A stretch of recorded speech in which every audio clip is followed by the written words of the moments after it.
السلام علیکم۔ اعوذ باللہ من الشیطان الرجیم، بسم اللہ الرحمن الرحیم۔ صحیح بخاری حدیث نمبر 855۔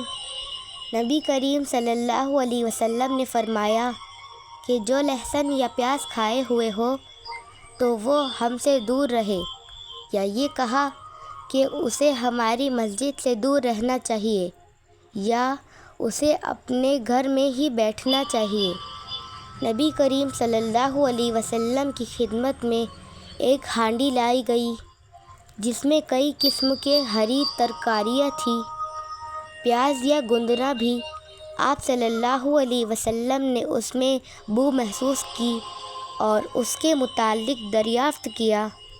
اس سالن میں جتنی ترکاریاں ڈالی گئی تھیں وہ آپ صلی اللہ علیہ وسلم کو بتا دی گئی۔ وہاں ایک صحابی موجود تھے۔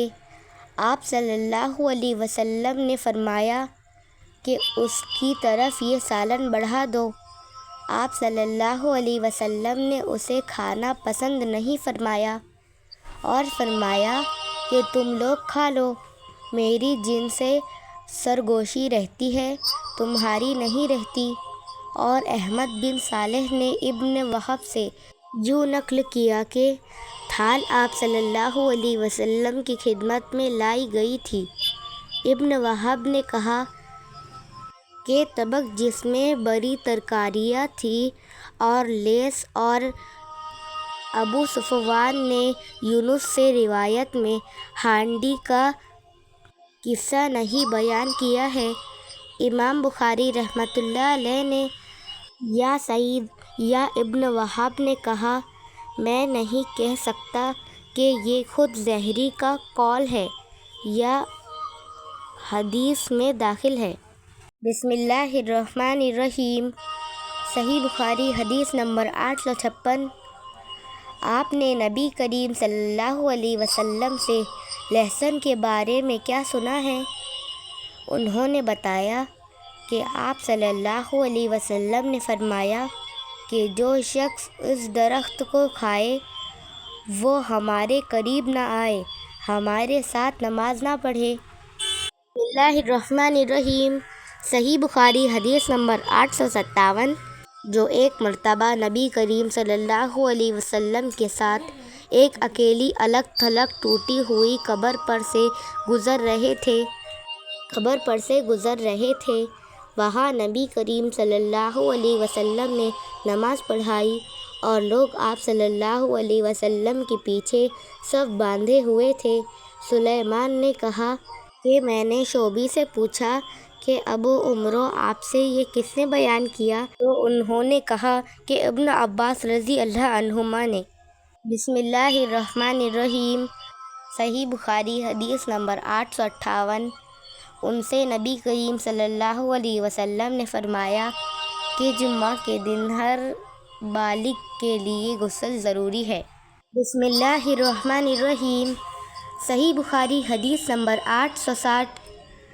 ان کی ماں اسحاق کی دادی ملیکہ رضی اللہ عنہا نے رسول اللہ صلی اللہ علیہ وسلم کو کھانے پر بلایا، جیسے انہوں نے آپ صلی اللہ علیہ وسلم کے لیے بطور ضیافت تیار کیا تھا۔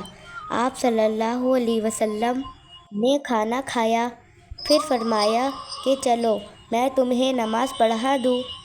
ہمارے یہاں ایک بوریا تھا جو پرانا ہونے کی وجہ سے سیاہ ہو گیا تھا، میں نے اسے پانی سے صاف کیا۔ پھر رسول اللہ صلی اللہ علیہ وسلم کھڑے ہوئے اور پیچھے میرے ساتھ یتیم لڑکا ضمیرہ بن سعد کھڑا ہوا۔ میری بوڑھی دادی ملیکہ ام سلیم ہمارے پیچھے کھڑی ہوئی۔ پھر رسول اللہ صلی اللہ علیہ وسلم نے ہمیں 2 رکعت نماز پڑھائی۔ بسم اللہ الرحمن الرحیم۔ صحیح بخاری حدیث نمبر 862۔ نبی کریم صلی اللہ علیہ وسلم نے ایک رات عشاء میں دیر کی اور عیاش نے ہم سے عبدالعالی سے بیان کیا۔ انہوں نے کہا کہ ہم سے معمر نے زہری سے بیان کیا۔ ان سے عروہ نے اور ان سے عائشہ رضی اللہ عنہا نے فرمایا کہ رسول اللہ صلی اللہ علیہ وسلم نے عشاء میں ایک مرتبہ دیر کی، یہاں تک کہ عمر رضی اللہ عنہ نے آواز دی کہ عورتیں اور بچے سو گئے۔ انہوں نے فرمایا کہ پھر نبی کریم صلی اللہ علیہ وسلم باہر آئے اور فرمایا کہ اس وقت روئے زمین پر تمہارے سوا اور کوئی اس نماز کو نہیں پڑھتا۔ اس زمانے میں مدینے والوں کے سوا اور کوئی نماز نہیں پڑھتا تھا۔ بسم اللہ الرحمن الرحیم۔ صحیح بخاری حدیث نمبر 864۔ نبی کریم صلی اللہ علیہ وسلم نے ایک مرتبہ عشاء کی نماز میں اتنی دیر کی کہ عمر رضی اللہ عنہ کو کہنا پڑا کہ عورتیں اور بچے سو گئے۔ پھر نبی کریم صلی اللہ علیہ وسلم حجرے سے باہر تشریف لائے اور فرمایا کہ دیکھو، روئے زمین پر اس نماز کا اس وقت تمہارے سوا اور کوئی انتظار نہیں کر رہا ہے۔